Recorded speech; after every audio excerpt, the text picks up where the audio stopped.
Namaskar. We have a very... Namaskar, Ramesh Biones.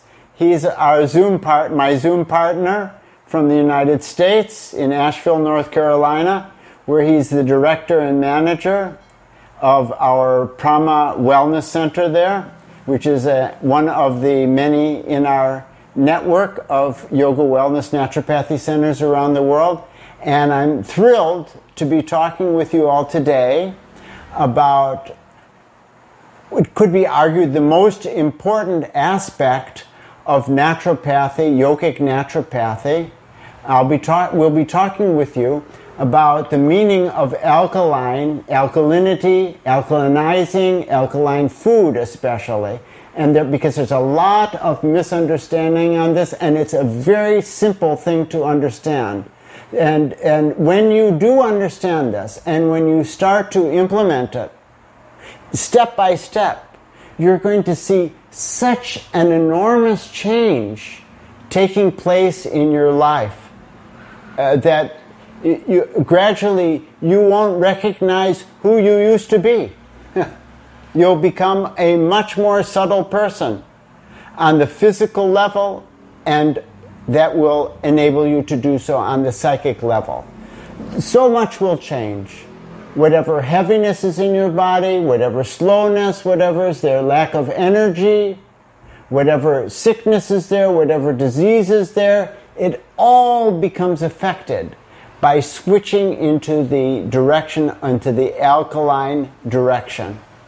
So to explain, to highlight something of the misunderstanding of this topic, and we will be giving you a very simple system to follow how you can gradually implement it.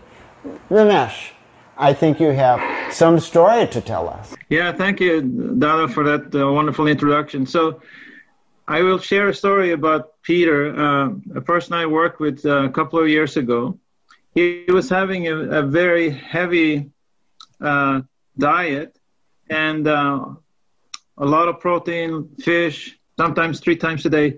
And he would wake up every morning pretty much with a very heavy stomach and feeling nauseous. And he was diagnosed with IBS and Crohn's disease. And so he came to our center, and I simply told him, we need to change your diet. We need to make it more alkaline.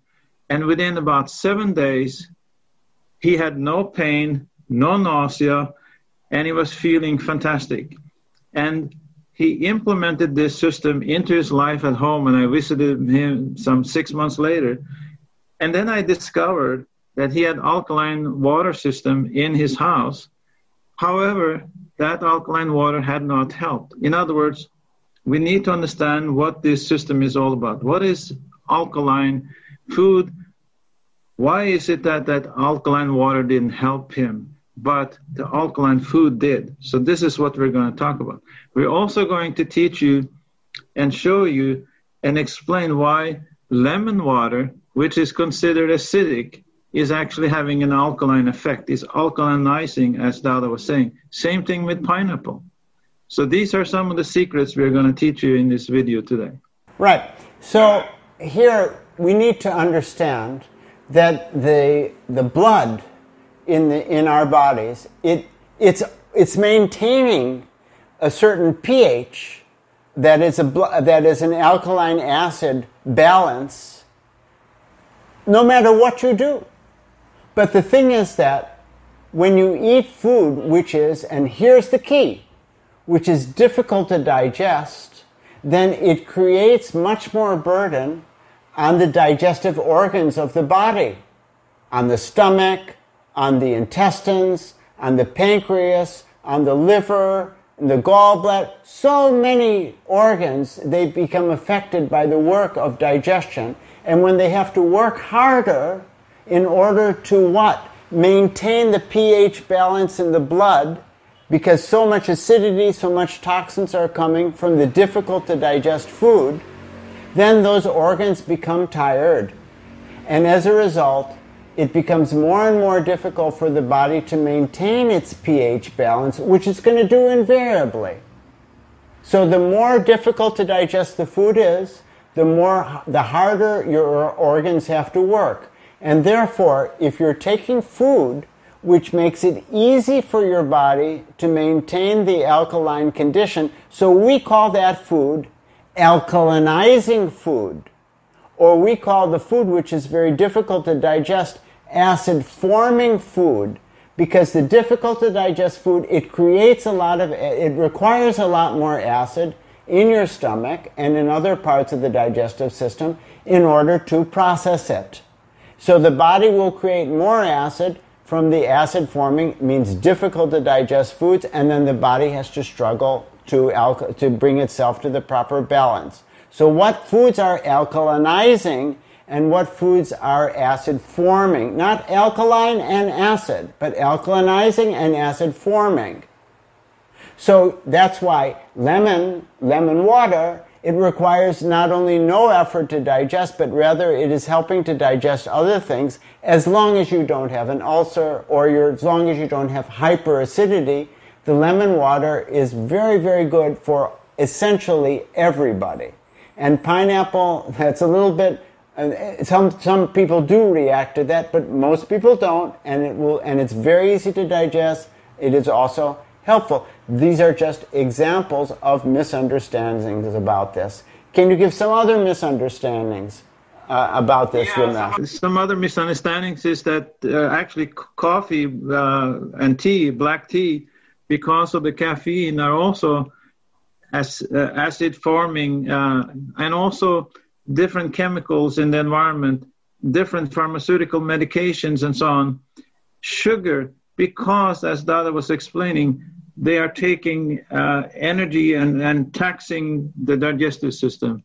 And therefore, those foods, or in other words, those non-foods, are also problematic for this.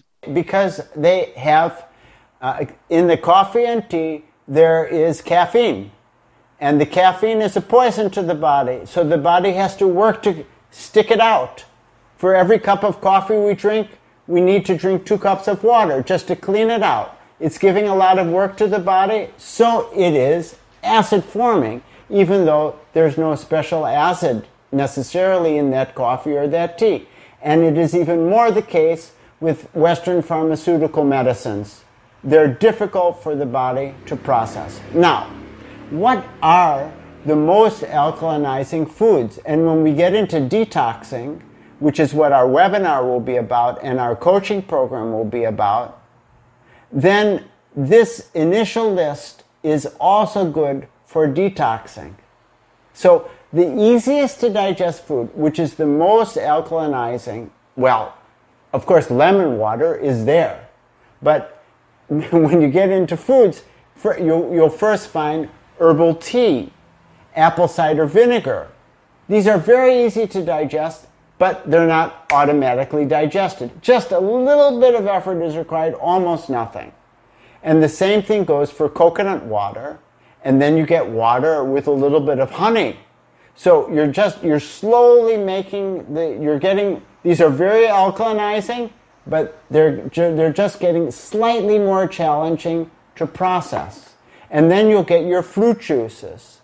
Then you'll get vegetable juices, and then and after the fruit juices are more challenging to process than herbal tea, for example, of course. Then you get vegetable juices. Very nutritious, very wonderful foods, fantastic foods, and at the same time, very alkalinizing food. And then just a little bit more challenging than that, but still excellent, is your fruits themselves. Fruits means the juicy type fruits, the papaya, the grapes, the kiwis, the melons, and then you get a little bit harder fruits, guavas, some apples are there, and then you'll get into, and then you see this very, very ripe banana is there, not the ordinary banana, but the banana which is almost rotten but still beautiful and sweet, and maybe the skin is spotted. This is a very alkaline food, not quite as alkaline as those other fruits are. And then we get the vegetables. And the vegetables, when you look at the more starchy vegetables, they come lower down in the list. This is easy to understand. What is difficult, what is easy to digest, the most easy to digest is the most alkaline. And then at that point, we're switching from raw foods to cooked foods, or we're simply including cooked foods, but here it's not cooked with oil. But you can include extra virgin oil, not to cook it with, but just to add at the end, and it is not so difficult to digest. Rather, it is providing some very important fats for the body. And at the same time, if you will include some spices in it, no problem, as long as the spices are not burning to your digestive system. And finally, we can get the baby sweet corn, the baby green peas, and there you've got the most alkalinizing foods that exist, which are also good for graduated fasting that we'll talk about in the webinar. Ramesh? And the amazing thing about this food list is that in this food list, we also have the most highly antioxidant foods in the fruits and the berries and so on, which are highly alkalinizing. And then in the green leafy vegetables, sprouts and so on, we have the most nutrient-dense foods. In other words, the foods that have the highest micronutrition. And so, in other words, nature has provided these foods to us that are natural for us to digest, that are both highly antioxidant, gives the immune system support, and then we get maximum micronutrients from all of the greens, the vegetables, the cabbage, the kale, and so on and so forth, the broccoli. So those are the foods that should be the basis of our diet, the fundamental. If we think of a pyramid, that should be the first and the second rung on that food pyramid. So that's the food we should focus on. It's amazing. This is the food which is most cleansing and at the same time the most nutritious. How God arranged it is like that. Anyway, from that, now we get down into just slightly more difficult to digest, and we'll call this food semi-alkalinizing, which is good for people who are healthy. And I'm eating them, mostly these foods, I eat them every day, unless I become sick, which, it doesn't happen very often, but sometimes I will feel challenged, and then I will leave these foods out of my diet for a short time. So we start there with the nut milks, with the legume milks, with the grain milks, with rice milk, oat milk, almond milk, soy milk, as long as it doesn't create gas in your system. And then a little bit more challenging than that is yogurt itself. This is irrespective of whether you're a vegan or just a vegetarian. And then we get blackstrap molasses, which doesn't have the white sugar is not in that one. And then you get the vegetables that I didn't talk about before, I didn't include before. Those are your starchy vegetables, especially potatoes, cassava, and the normal banana, which is not super ripe, it has to go there. If you take it even really with a little part of the skin green, it's actually constipating and really challenging to digest. And then we get tofu, fresh tofu, and nuts, and then we get, and that's the semi-alkalizing foods. And then we'll come into another category, which is the semi-acid forming food, which is still good for healthy people, but a lot of people take these in too big a quantity. So you have to see what your body can easily process. It's different from person to person. And in this list, at the top of this list, comes buckwheat. Buckwheat is an extremely alkaline. It's so alkaline that it's in between being a grain and an herb. And then you get those grains which are most easy to digest, which is like millet and quinoa, and a little bit more challenging than that, a little bit more acid forming than that, is going to be your other whole grains like your whole wheat, brown rice, and whole grain noodles, corn, oats, barley, and finally in this semi-acid forming group we get the legumes themselves, the mung beans, the soybeans, the black beans, the kidney beans, and all the other, those kind of beans. And now we're coming to the acid-forming food. So some of this food is okay once in a while, but we want to limit these kinds of foods in our diet. So, for example, we talked about the greens, the vegetables, and so on that are alkaline. But then if we saute those vegetables in oil, they become acid-forming because of the heating of the oil. Same thing with sugar. Raw sugar, refined sugar, white sugar, and so on is also highly acid-forming. The different refined grains, such as white bread, white rice, white noodles, and so on, they are also acid-forming because they turn into sugar. They're highly refined and quickly raise the blood sugar and so on. And then vegetarian meat or the veggie meats. Why? Because they're highly refined. Some of these veggie meats, some of these, tofu dogs and so on, they have like 40, 50 ingredients. So they're highly refined and difficult for the body to digest because of all the ingredients. Tea, coffee, we already mentioned, is also very acid-forming. And vegetarian junk food, as I mentioned, with these tofu dogs and so on. So there are many people that are vegetarians and even vegans, but they are not healthy because they're eating vegetarian and vegan junk food. And then the final category is the extremely acid-forming food. And I think by now you probably have guessed what that food is, which is, for example, if you're a vegetarian deep-fried food. Your pakoras, you go to an Indian restaurant, it fry it in oil for a very, very long time, and it becomes very difficult to digest. Fish, and if you fry the fish, it becomes even more difficult to digest. Chicken, poultry, meat, and eggs. And actually eggs is somewhat even more acidic than probably fish if you cook the fish, because it has a lot of cholesterol and is very difficult to digest. So these are the very acid-forming foods that we should eliminate from our diet, or minimize, eat very, very rarely. And then dairy products is also acid-forming, but it depends on the digestion. It depends on your ethnicity, because if you're Norwegian like me, you might digest it better than a Filipino who is not used to it in their genetic history. So finally, I just want to mention that our digestive system, I wondered about this for so many years. Why is it that humans should be vegetarians? Because, people from the Stone Age, they lived in these cold climates and they ate meat and so on. But then when I studied the long history of humanity, which goes back millions of years, we will find that humanity developed in very warm climates. And so these kinds of foods were plentiful, and that's how we developed the digestive system that is very different from a wolf or a carnivore.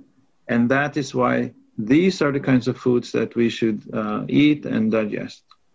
The meat-eating mammals, the bears, the dogs, the cats, the tigers, the lions, they're all having, their anatomy is very different. They have teeth, big teeth to catch their prey. They have a very short intestine so that they can digest their food very quickly. Their skin, it doesn't sweat. All the perspiration is coming through their tongue. They have a very strong stomach acid, 20 times that of the vegetarian mammals. Vegetarian mammals means like cows and goats and rabbits and buffalo and all those. And human beings are 100% on the vegetarian mammal from the standpoint of anatomy, but 0% from the standpoint of anatomy with the carnivores. Nevertheless, you are going to implement these things in your own way, according to your own disposition, your own way of seeing and thinking and feeling. There's going to be a difference in the diet of those who are very healthy and those who are very sick. The people who are more sick, they're going to be more motivated to change, and their life may depend on changing. There's going to be a difference from young to old.